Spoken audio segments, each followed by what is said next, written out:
This is HorseRacingNation.com handicapper Jared Horak, and this is my first Kentucky Derby contenders video for 2013. In this video we're going to recap the Holy Bull Stakes, and then we're going to talk about the races that are going to be run on Saturday, February 2nd. We have 4 Derby prep races run this weekend. Let's go back to last week's Holy Bull Stakes. In that race, your 2-year-old champion Shanghai Bobby returned to make his first start as a 3-year-old. He was the overwhelming favorite in that race, and he figured to run a good race. The horse is showing early pressing speed, breaking from the inside 3 posts, dominate a mile and a 16th races at Gulfstream Park. Shanghai Bobby broke from the rail, set the pace under Rosie Napravnik, but he wasn't able to hold on late. His lack of stamina kind of showed up late, just like it did in the Breeders' Cup Juvenile, when he kind of got tired in the late going, came home very slow, but he was able to hold on in that race by a nose. This time he wasn't able to hold on. It's My Lucky Day, who was always well positioned, was just ready to pounce on him in the stretch, and he did just that. And he won nicely by 2 lengths, and he earned a strong buyer speed figure of 104. It's My Lucky Day clearly likes Florida. I think that makes him 4 for 4 in main track races in Florida. Twice he won in Calder, and then at Gulfstream Park he won the Gulfstream Park Derby on January 1st. Then he came back and he won the Holy Bull. So he clearly does his best work in Florida. He really likes Gulfstream Park. It's just a question of is he going to be really a Derby contender? Is he going to be able to go 10 furlongs? I'm not sure about that. But right now in January he's very strong, and he's quick too. He's earned some nice speed figures. He's a good solid Derby prospect right now. They're going to give him some time off. The Florida Derby will be his next start. The same with Shanghai Bobby. They're supposed to rest him and then run him back in the Florida Derby as well. But I really don't think Shanghai Bobby is a serious Derby threat. I dropped him out of my top 10 list actually after the Breeders' Cup Juvenile because he came home so slow and he had distance limitations, and I think he proved that again in the Holy Bull. Now, Frack Daddy, who was my top choice in the Holy Bull, he ended up grabbing a quarter in that race. He never really fired. Not sure when it happened during the running, at the start, in the middle, or at the end. Just not sure about that. But that probably affected his performance on some level.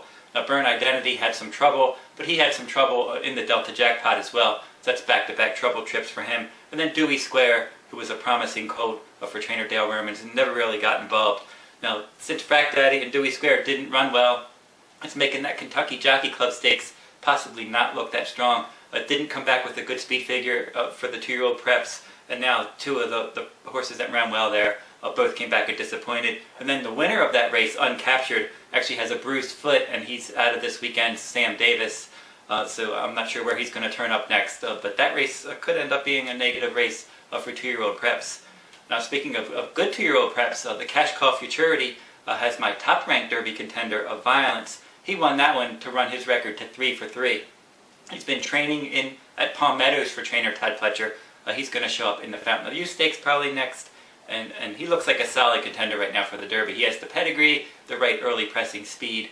He's undefeated. He's got the good connections. So he looks like one that should be a solid Derby threat. Another strong 2-year-old prep, I think, was the Remsen Stakes. Overanalyzed for trainer Todd Pletcher won that one, and that one earned a strong speed figure. Normandy Invasion was second for trainer Chad Brown. The Normandy Invasion is probably going to show up in the Risen Star Stakes at the Fairgrounds for Chad Brown. And speaking of Chad Brown, he has 2 other horses that may end up showing up on the Derby trail. Turf horses, Balance the Books and Noble Tune. They were both very talented as 2-year-olds. They've been working together at Palm Meadows, preparing for their first start as 3-year-olds. And I think that he'll probably give them a shot to at least make the Derby field. Let's talk about this weekend's preps now. The Grade 3 Withers at Aqueduct has my 5th-ranked Derby contender as the favorite, Revolutionary. 3 to 5 morning line, another Todd Pletcher. This one with a strong pedigree. Looked good in that maiden win last time over the Inner Dirt at Aqueduct, getting a 102 buyer speed figure. He probably will win this Withers Stakes if he runs anywhere near his last race. And then it's on to bigger and better things if he does win this one. The Grade 2 Hutchison at Gulfstream Park features my 10th-ranked Derby contender, A Little Distorted. Now, this one beat Revolutionary in his career debut, and then he switched barns, switched trainers, and owners. Actually, he was a private purchase. Showed up for new connections, ran at Gulfstream Park in the Spectacular Bid Stakes. He broke 6th and last, and then he rallied to finish 3rd as the beaten favorite. So now he's going to stretch back to 7 furlongs, second off the layoff. I think he's going to improve and if he runs back to that debut, he could be a mild upset. I think he'd pull off a mild upset. He's going to offer much better price than he did in the spectacular bid. The Grade 2 Robert Lewis Stakes only drew 4 horses. Flashback for trainer Bob Baffert is an exciting prospect. He's actually on my exciting prospects list for my Kentucky Derby contenders. And a win here could put him in my top 10. Den's Legacy for trainer Bob Baffert. He finished 3rd in the Cash Call Futurity. As I mentioned, I thought that was a strong 2-year-old race. I thought it was probably the best 2-year-old prep. And Oxbow for Wayne Lucas has already come out of that race to romp in the LeCompte Stakes to prove that that was a strong race. So now let's see if Den's Legacy can come out and run a good race in the Robert Lewis. And another horse in the Robert Lewis, he's had enough for trainer Doug O'Neill. This one was 2nd in the Breeders' Cup Juvenile, but as I already mentioned, the Breeders' Cup Juvenile was a weak race, and then he was unplaced in the Cash Call Futurity. He doesn't have a lot of speed. He's more of like a plodding type, and he could be in trouble in this compact field in the Robert Lewis Stakes. And then finally, the Grade 3 Sam Davis at Tampa Bay. Now, Dynamic Sky is your 9-5 morning line favorite for trainer Mark Casse.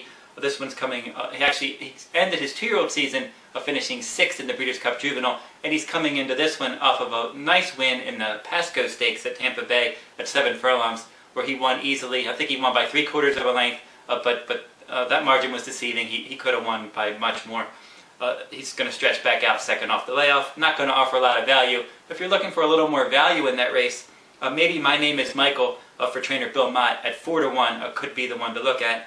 Joel Rosario is in to ride. They're 5 for 15 together, Rosario and Mott.